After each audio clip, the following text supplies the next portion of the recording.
Hey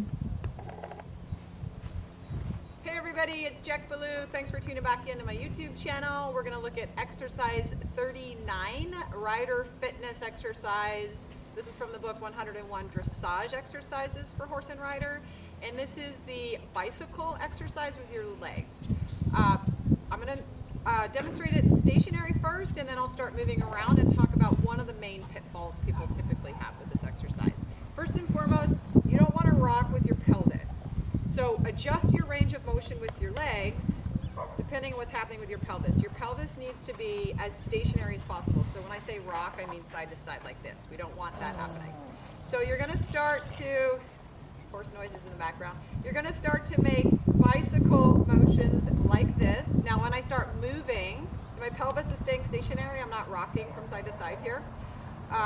When I start moving, I might need to make a smaller motion with my legs, depending on what happens with my pelvis. So, here I go, I'm making a little imaginary bicycle motion. Now, the biggest pitfall people typically have with this is let me demonstrate. They get their horse going in this tiny little slow walk like this, and they're concentrated. See how I'm hunching forward? They concentrate so much on this motion with their legs, like the horse kind of isn't really walking. See how Diamante's neck is all stiffened up, and he's mincing along with his steps. You want to learn to practice this exercise with the horse doing like a normal rhythmic walk. That's the whole point. You're working on isolation and independence of your legs, one from the other, breaking up your side dominance. You're only going to accomplish that if the horse has a rhythmic, regular walk. So this is much better. It's more challenging, but it's much better. I'm starting to get a cramp in my right hip.